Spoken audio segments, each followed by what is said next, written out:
I've got all the windows open, so you might hear some birds and a little bit of traffic. It's early in the morning. I just got back from the farmer's market. I got grass-fed, grass-finished beef. I got a bunch of vegetables. I'm set for the week. So today's video is going to be a little bit different. It's going to be a little different, and I'll tell you about that in just a minute. But first, we have to have a Hug Club update. And I'm telling you what, guys, what I got, I can't even kind of describe it. It's from Jennifer in Pennsylvania. And she sent me a packet of stuff. Jennifer, I cried. When I read your letter, I cried. Not because it was sad. You guys, it wasn't sad at all. It was just so real. And it just felt so good. And it was a letter. Look at this. It was like a 3-page letter with the little snapshot of her life. And I'll tell you, Jennifer, if we lived in the same town, we'd be hanging out all the time. You were like me. I felt like I was touching base with just an old friendly girlfriend. Not that you're old, but longtime friendly girlfriend. And the story of her life was so sweet, and it was done so honestly and authentically. It really, really touched me, Jennifer. I want you to know that. Really touched me. And I just love your life, the way you do it. And you guys, here's what she included. She's a bird watcher too. And so she sent me pictures of her birds, and she's a dog sitter sometimes. She sits dogs. I hope you don't mind, Jennifer. And this is like the little patio. Here, let me get it in the right, that she sits on. This reminds me so much of my patio in Florida that I used to sit on every single day. I just was so touched. And then she also included, she's a volunteer at the Delaware Valley Golden Retriever Rescue, which I think is so awesome. And then she included these little cards, and I'll try to throw up pictures up here if I can scan them, which are so clever. If you want, maybe I should have something I download so you can print it out. It's energy takers and energy givers, and it lists all the things that really support your energy and all the things that really are a negative impact on your energy. So the supportive things are music, nature, resting, sunlight, positivity. Those are just a few. And then the energy takers, focusing on the past, inconsistent sleep, mess and clutter, sedentary time, social media, all these things. Isn't that just wonderful? Anywho, Jennifer, thank you. Let's be friends. Truly, let's be friends. Now, if some of you are wondering what the heck is the Hug Club, I think the Hug Club is the best thing I've ever done on this channel. I mean, outside of the skincare and all of that, it's the best thing. The Hug Club is a combination between a print club and a coloring club and a pen pal club. Every month you get some wonderful, or at least I think it's wonderful, hand done artwork. You get the original files, the high-res files, exactly what I would send to the printer if I was making prints out of them. I'll throw up a couple pictures right here. So you get those for your personal use. I do coloring pages, I do to-do lists, I hand illustrated to-do lists, journal pages, and then that's what you get there, a bunch of stuff that you can, print out and use, do anything you want with them. We've had people make mugs out of them, print them out and frame them. There's just so many different things. And then if you want, we will hook you up with a pen pal, and you guys can start a relationship like Jennifer and I are starting a relationship right now. It's super fun. It's been so very popular. It's only $10 a month, so why not? All the information is listed in the description box down below. I have a video explaining the whole thing in detail, and I have a link if you want to go ahead and join us. We are having such a great time, and the connections are so important because I feel like we don't have enough connections. I mean, we've kind of become isolated in the last several years. So it's really fun for me to see people making these connections. Particularly if you live outside of the US, we need you because we're getting lots and lots of requests for international pen pals. So keep that in mind. If you live outside of the US and you've been thinking about it, we want you. So go ahead and sign up and give it a whirl because we'd love to have you. Hug Club. All the details are listed in the description box down below. So what are we talking about today? Well, today's video is a little bit different, and I'll tell you why. Usually when I do a video, I'm very focused on giving you guys some useful information, something that, you can apply to your life that will hopefully make your life better. That's not what we're doing here today. We're doing something different. And this video is all about me, all about me. But if that sounds horrifying to you, and I don't argue with you on that, stick with me because there might be some nuggets in here that I think that you may find useful. So what are we talking about here? Well, I've made a decision in my life, long time coming. It's a little bit of a journey. It's kind of a struggle right now. I'm going to share the story with you guys, and maybe you might want to come along with me. And if you're interested in some certain things in life, you might find it interesting watching my journey. In order to tell you the story, I got to tell you the pre-story, or the what do they call it? The first volume in this whole thing.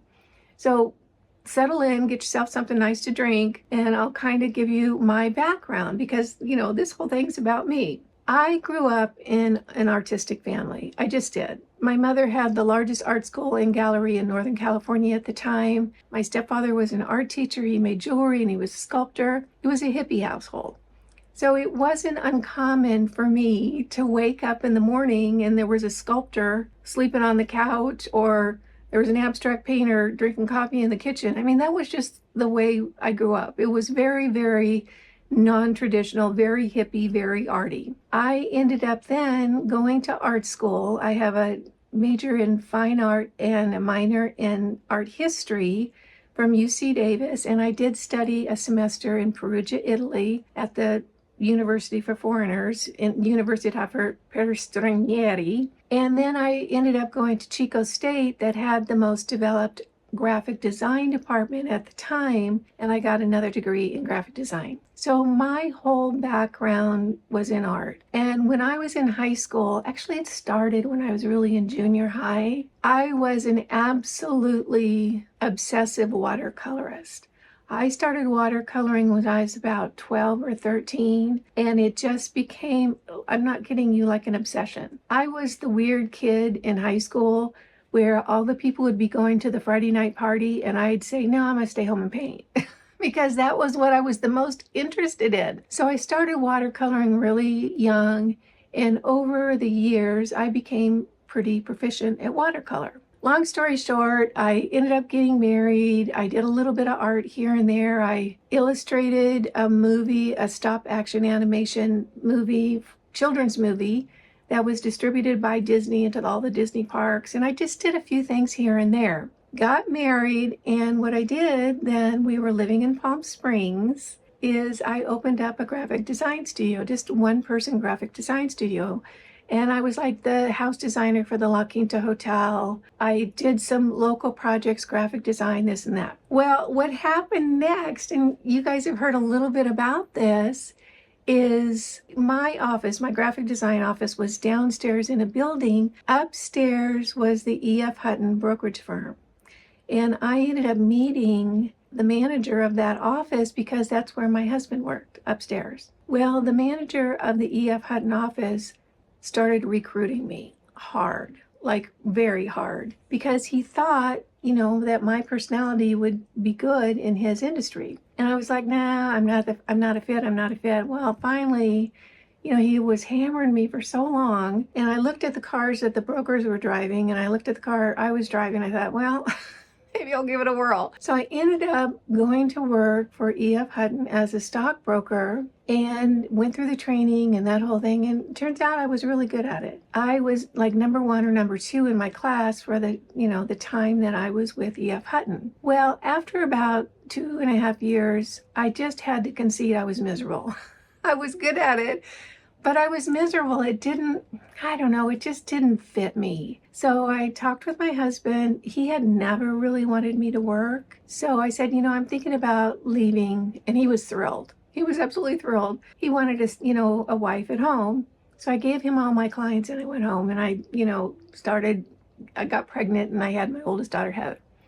Well, fast forward, we leave the Palm Springs area and we move to Santa Barbara. My husband transfers his business to Santa Barbara, and I'm pregnant again with my youngest daughter, Grace. She was born and just in a stroller. Heather was 5, and my husband's business was not going well at all. We were drowning financially, drowning. You know how it is when you're trying to do something and it's not working out and you just get paralyzed? He was paralyzed. I mean, it was horrible. I was putting groceries on credit cards, and our credit cards were getting maxed out. We were in bad shape. So, what I always taught my daughters, and I always believed in myself, is I've got a problem. I'm going to figure it out. I'm not going to whine about it. I'm going to figure it out. So I decided I've got to do something to earn some money. We need some money. Well, it was tough because I had a 5-year-old and a newborn baby, and I was just, going through the whole postnatal thing where you're not feeling that good and you're tired and that whole thing, breastfeeding and this and that. But I thought I got to do something to make some money. Couldn't hire help, a babysitter or childcare. I couldn't afford it. So I was looking through the one ads in the newspaper. Now, keep in mind, that's back when they had one ads in the newspaper. It was a long time ago. For reference, my daughter is now 37. She was 5 then, so this was 35 years ago. And I see an ad for a watercolorist. I'm like, oh my gosh. And it says, must be able to meet deadlines and have a wide variety of styles. I'm like, okay, I'll go ahead and apply. So my mom happened to be staying with us at that time. She watched the kids, and I went and applied for this watercolorist job. Took some of my work in, and here's what the job was. It was kind of interesting. It was for Kinko's Copies. Do you guys remember Kinko's Copies? If you're my age, you absolutely do if you live in the US. It was a copy company that had locations all throughout the US. And Kinko was an actual person. He was actually a student at UCSB, UC Santa Barbara, and he figured out that all the students needed to make copies of their papers and stuff. So he bought an actual copy machine and put it like on one of the walkways on the campus, had some kind of, outlet that he plugged it into, and the kids would come by and pay him a quarter or 50 cents or whatever to copy their paper.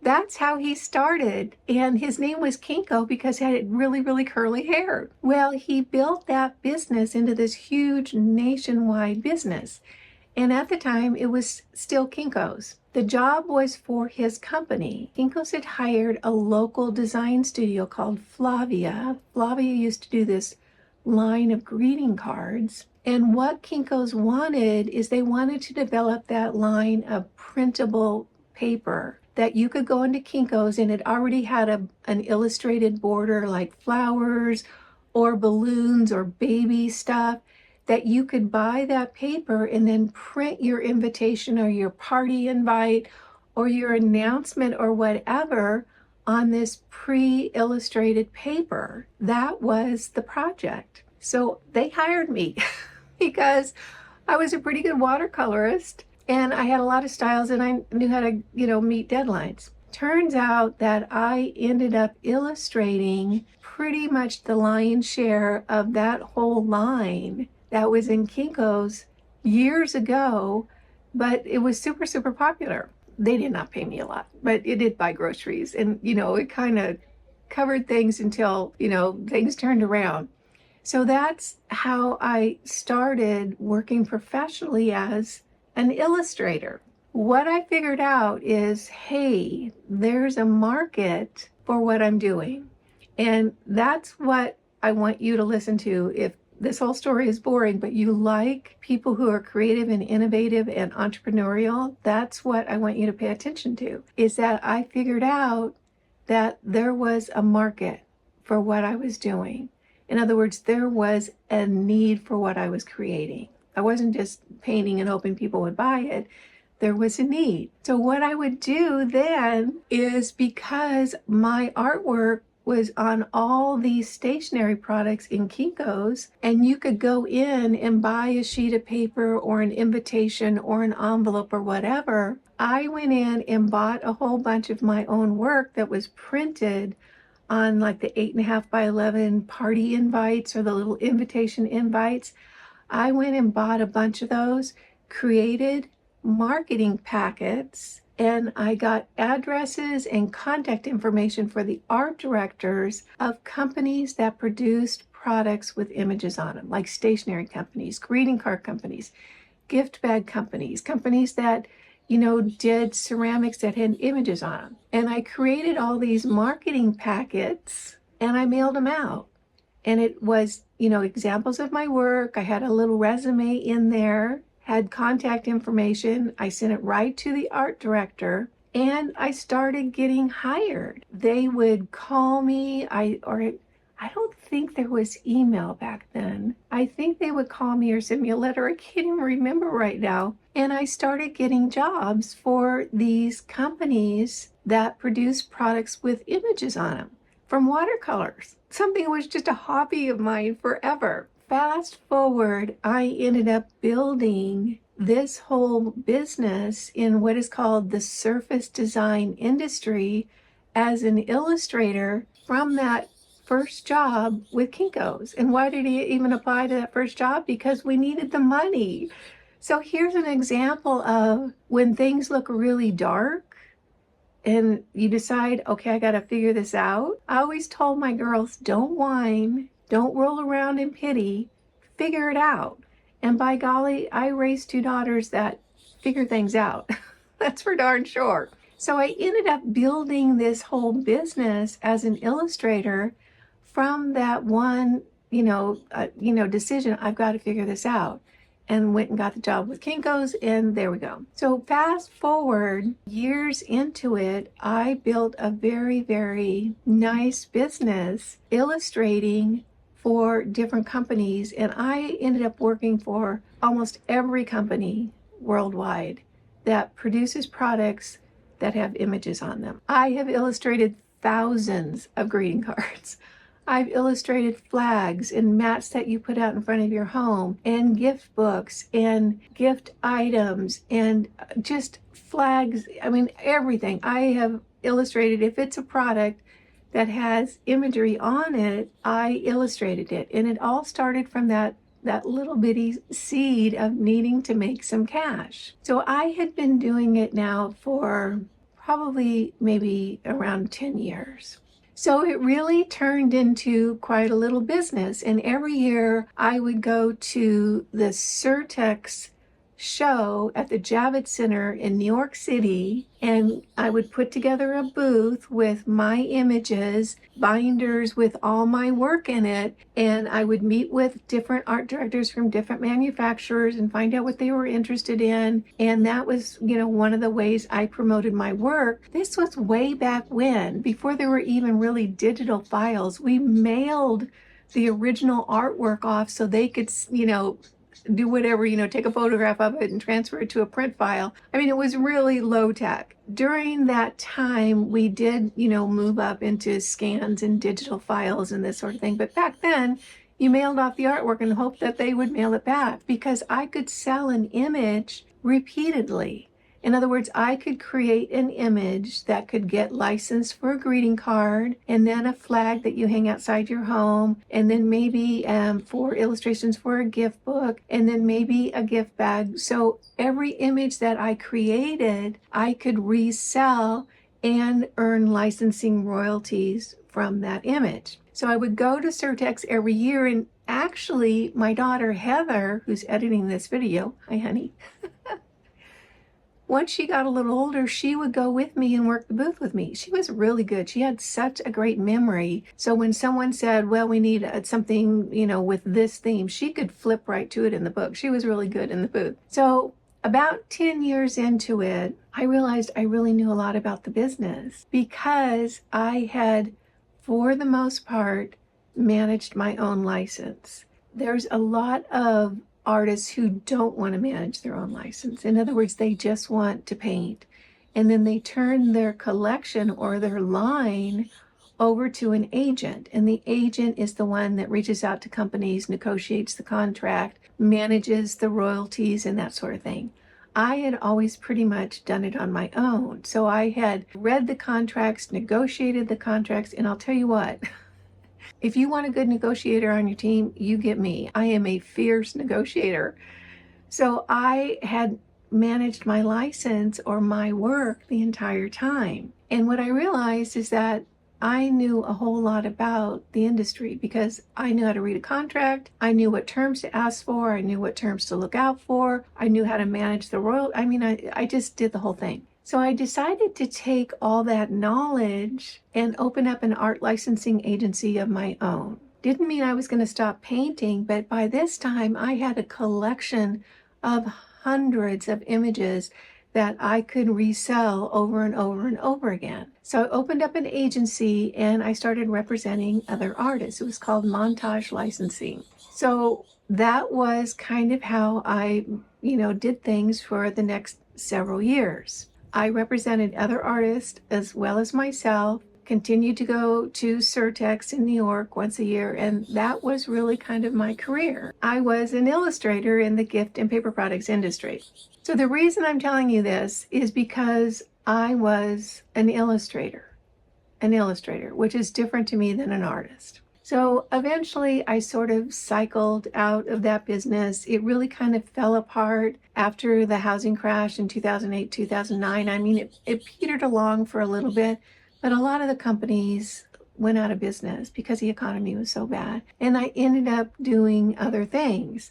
The most recent was a YouTuber. You guys know that.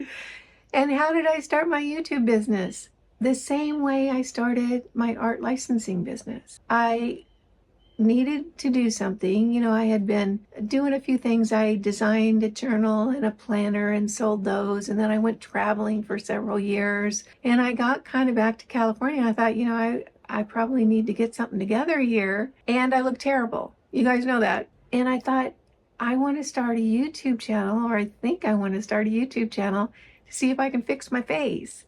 And I think other women my age would be interested in following along on that journey to see if it's going to work. I had the criteria: no surgery, no Botox, no in-office stuff. It all had to be at home products and devices. Well, we found out it did work.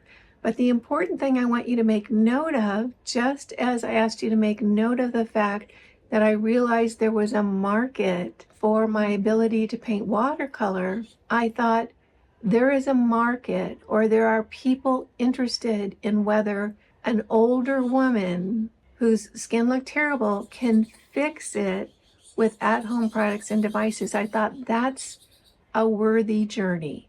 In other words, I just didn't start a YouTube channel because I was bored. I started a YouTube channel because I thought, I think there's a good amount of women that would like to follow this journey and see what can happen. Because honestly, you guys, I had no idea if it was going to work. No idea. I knew nothing about skincare. I'd been an illustrator. I was in, the art business, the surface design business. So I started my YouTube channel and it ended up going well because I was right. There were other women my age that wanted someone else to be the guinea pig and put the work in, which I was happy to do. And it's been fun and really joyful. The reason that I want to tell you all this is to give you my background on not only, my YouTube channel and my illustration career, but the fact that when I build a business, I feel like I do it the right way. In other words, I find out if there is a market for what I want to do, and if I feel like it could build a reasonably successful business. So, long background story, here's where I am today. And this is, if you've stuck with me this long, this is without a doubt the most vulnerable video I've ever done. There's no comparison, truly. And I was a little nervous about doing it because it's all about me. And I'm going to talk about something that I'm feeling fairly vulnerable and insecure about, but I want to proclaim it. I want to state it. I want to state the goal and move forward with that. And I think you guys might find it interesting to follow along if you're interested. Jennifer, I know you're going to love this. It's going to crack you up. So the last, maybe 10, 15, almost 15 years, I have not, painted very much at all. I've been doing other stuff, mostly kayaking and screwing around and traveling and, doing YouTube videos. But a few years ago, I got the itch. I got the itch. And it was when I was in Florida. And I got the itch to start painting again, but not in watercolor. I think I started out in watercolor, but I thought I want to switch to acrylics. And I don't want to do illustrations. I want to do art. So I started painting, and I started in with some more traditional florals, some, more realistic florals. So here's an example of, where I started a few years ago when I was living in Florida.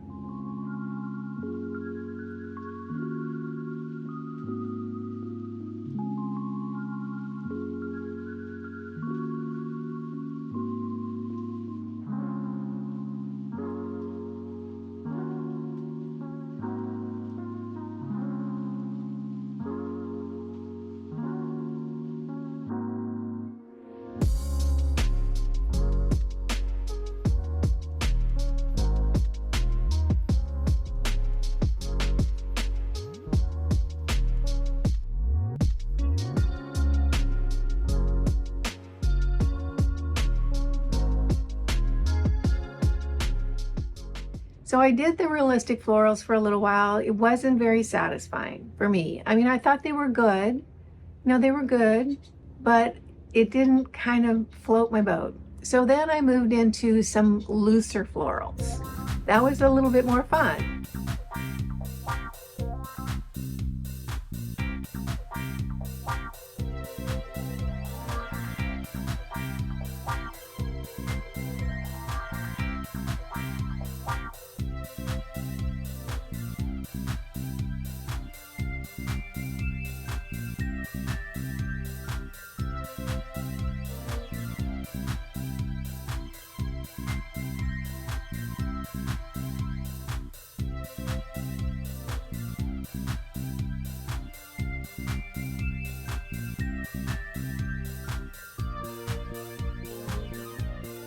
So I did that for a little while, the looser florals, and I sold some and they were fun. But you know what? It wasn't satisfying for me. And I know that sounds so funny. It just, for me, it felt like empty calories. Like I can do loose florals all day long, all day long. Different color palettes, different ways, different flowers, different lighting, different values, different, the whole thing. Just wasn't that satisfying. So then I moved into landscapes. Well, in my opinion, you can take a look for yourself. The whole series of landscapes, even though people on Instagram liked them, I don't know why, I did not think they were very successful. So you can take a look for yourself.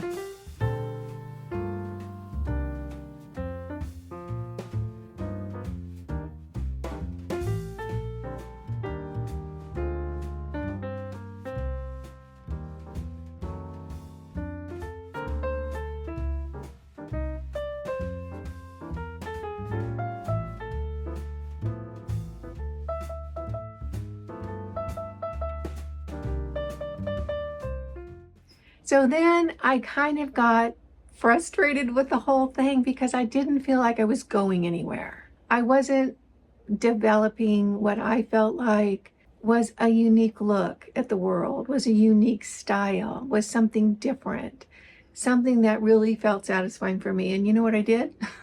I quit. Even though I had told my daughter, I'm going to learn how to paint. I'm going to learn how to paint. I've been threatening that for a few years now. I'm gonna learn how to paint. I'm gonna learn how to paint. Well, here we are to the crux of it. I have made the decision, and my daughter's gonna eye roll this so hard right now. I have made the decision that by the end of 2027, I am going to be a full-time artist.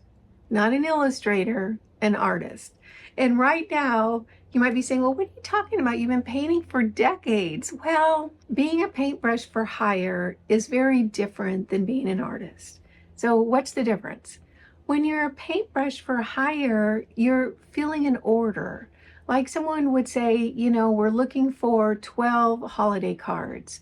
I'd say, I got them. You know, I got them for you. But when you're an artist, you're looking to paint from your heart, from what you're feeling, from what sparks you within. So it's a very different thing. And to be honest with you, I don't know when I have launched on something that I have felt more insecure than this.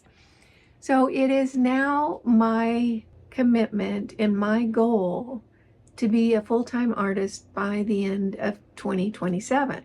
Interesting goal. Kind of the fear in me kind of creeps up when I say that. So in true business-like fashion, because I feel like if I'm going to start a business, I've got to know if there's a need or a desire for what it is I'm going to do. So I've really done a lot of research into the current fine art arena. And where do you go? You go to Instagram. Of course, that's where all the artists, or a lot of the artists, post their work. And I don't want to do the floral thing because I feel like it wouldn't satisfy me. And clearly I'm not excited about the whole landscape thing, or those landscape paintings would be better. Not so amateurish. But I have found a niche within the fine art arena that really gets me excited. And the niche is tropical art. And what do I mean by tropical art? I mean like tropical foliage, tropical subject matter, tropical, you know, just the whole tropical vibe. Why did I pick that? Well, first of all, I love that whole lifestyle, the tropical lifestyle. I love the warm air. I love the tropical flora and fauna.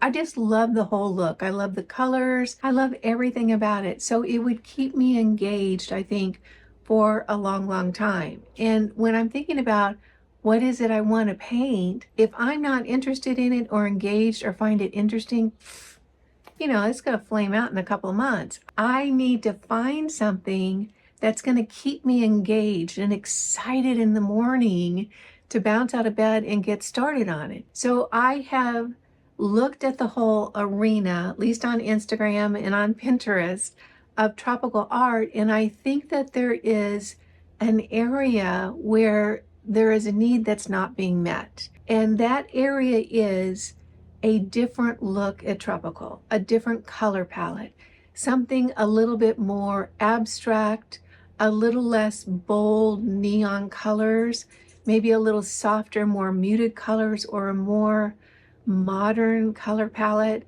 and a more modern look. So I'm looking to develop a style that is abstract representational. In other words, you're going to know it's tropical, but not necessarily totally realistic imagery. In addition, I think the neon color palette, or the really strong colors, I think that we can take that in a direction to a newer, fresher color palette. So that is my niche. Do I think there are people that would be interested in that niche? Yeah, I do. And who are they? Well, they're people that own beach houses. And I think that the new, fresh take on it could end up being a good change up to tropical art that you put in your home. So where I want to go with this whole new adventure, whole new business, is I'm interested in doing statement pieces, large statement pieces, like 4x4 canvases or 5x5 canvases or 4x5 canvases, the big canvases that go over the couch or are in the entryway, those pieces that people walk in your house and go, wow, that is cool. In other words, it's the statement piece in the room. That's what I'm interested in doing. And right about now you're saying, Kimberly, you live in 400 square feet. How the heck are you going to do that? Well, I'm not here. Clearly, it's too friggin' small. So where am I painting? I'm painting right here in this little bitty cubby area of my living room. So I've got my palette right here. I've got my easel right here. I've got my paint brushes back there. Oh, let me show you. Definitely you're crack up. So I've got my little Hug Club mug here with my paint brushes. So this is where I'm painting. And what am I painting? Because I clearly can't paint the big pieces that I'm interested in eventually working into. What I'm painting are studies. In other words, I call them studies because what I'm doing now is I'm developing the look that I want to go with. And I'm looking at color palettes, and I'm looking at brush strokes, and I'm looking at composition, and I'm looking at value studies. I'm getting familiar with the subject matter and where I want to take that subject matter so that, 6 months from now, if I'm in a bigger space, I'll have the foundation for the look that I want to create. So I'm not in a hurry. I am more than fine to be working in this smaller area on smaller pieces, like little 9x12s right now, and just developing the look. And you might be wondering, well, how's it going? Not very good. It's been a struggle. It's a whole new arena for me to paint. The subject matter is different than what I spent decades painting, which was mostly florals and just a different kind of look. It's not going well, but I'm not giving up because I know where I can take this. And so I am trying different styles. I'm trying different colorways. I'm trying a whole bunch of different stuff. I'm posting my work on Instagram. It's not going well. Nobody pays any attention to me on Instagram. If I get 4 likes on an image, it's like a big deal, which is so weird to me because the paintings that I did a while ago that I was not that crazy about were getting like 150 likes. Not anymore. So that is what I'm doing. And I'm sharing it with you guys because I want to go public. I want to go on record with this. And if you would like to follow along on my journey, I'd love to have you join me. What am I doing right now? I am painting like a mad woman every single day. I get up in the morning, I have my coffee, I take Lucy for her walk, I water the garden, and then I am painting. Every single day I've turned into this weird hermit. So I'm painting 1 to 2 paintings every single day. It's all I think about almost right now. All I think about. I am researching styles, I'm researching color palettes, I'm researching everything. So it's really a commitment for me. Now you might be thinking, okay, you're painting a lot, big deal. How, who's going to find out about your paintings?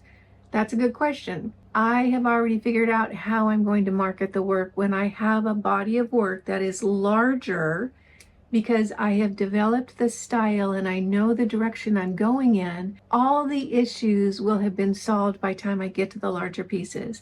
Once I have a collection, and I'm thinking about doing 3 different styles within the tropical theme. One's going to be kind of a more abstract, sort of floral, but not really, sort of flora and fauna. The other one, I think, and I haven't started this yet, is going to be a different take on seashells, something different. And then the third one is probably going to be something like palm trees or more of the traditional Florida or tropical imagery, just done in a different way.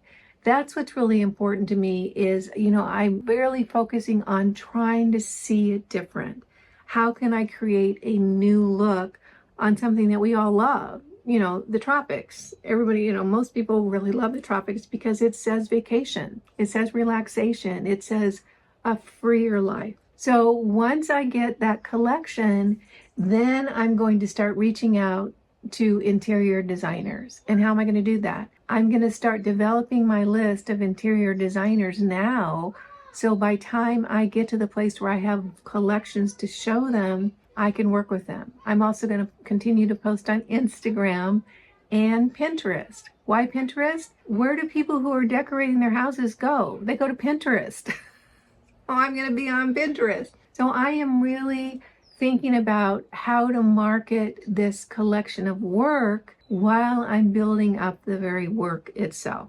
And that's what I want to encourage you to remember. If you've ever thought about building a business on your own, I am making sure that not only is there a market for what I'm going to do, but I know how to reach that market. And in my opinion, based on what I know, most of the people who have beach houses, their second house, or live in the tropical climes in our client, whether it's a coastal community or a state like Florida, they're going to be either looking on Pinterest or they're going to be working with an interior designer. So I'm going to market my work that way. So not only do I have a commitment to develop the skill, being a painter is so different than being an illustrator. So I have a commitment to developing the skill. I have a game plan for how to put those collections together. I believe I have a need for what it is I'm going to be creating, and I have an idea about how I'm going to market it as well. So that's it. That's my dirty little secret. And I have been working on it like crazy. I'm glad to finally say it out loud in public, not only because I believe that when you make a statement like this, the universe supports you. It comes along with everything that you're going to need in order to make that a reality. And if you'd like to follow me along, I'd love to share updates on my journey. If that's interesting to you, or if you have questions, put it in the comments down below. I don't know how many of you are interested in maybe developing a business of your own, or watching someone develop a business, or if you love art, or if you're interested in art or not. Put it down in the comment section where you are at that, and what you'd like to know, if there's anything else that you would like to know that I didn't share. And I realize I shared quite a lot. If you want to follow me on Instagram, I would love it, because Lord knows I'm drowning over there. I can't get any traction at all. And what you'll be able to see over the next coming months is me trying a lot of different styles on. I believe that an artist, a serious artist that you want to collect, has a major look, or they have like 2 or 3 major looks, like they do one thing or this thing or this thing, and they develop a deep, rich collection of that work where it is a fully realized concept. I feel like that's important, because a lot of collectors don't necessarily collect a painting, they collect an artist who has a broad, bold statement that they've developed fully. And that's what I'm looking to do. So if you want to follow me on Instagram, it's Studio Kimberly Art, I think. You'd think I would know. I'll have it listed in the description box down below. I would love it if you would follow me, because Lord knows I'm not getting any love over on Instagram right now. And if you want updates along the way, tell me what you're interested in. If you'd like to watch me paint, I can film some painting, whatever. Anywho, so that's my dirty little secret, you guys. That's what I am doing. I've turned into a complete weirdo. All I do is hermit at my house and paint all day long, and I don't see that changing for a while yet. So thank you so much for joining me today. I really appreciate it. And if this whole video all about me drove you nuts, I'm sorry. I'm really sorry. We'll be back to our regularly scheduled program next week. Thank you again for joining me. You guys know it just makes my day when you take a few minutes out of your day to spend it with me. I appreciate that, and I appreciate you. I'm Kimberly. This is Pretty Over 50, where we talk everything beauty, fitness, and lifestyle for the over 50 and almost 70-year-old woman. I hope you join me on this new journey. Can you imagine? I am starting a new business. I'll be 70. I'm not quitting. I have things I want to do. So make it a great week, and I'll see you next Sunday. Bye now.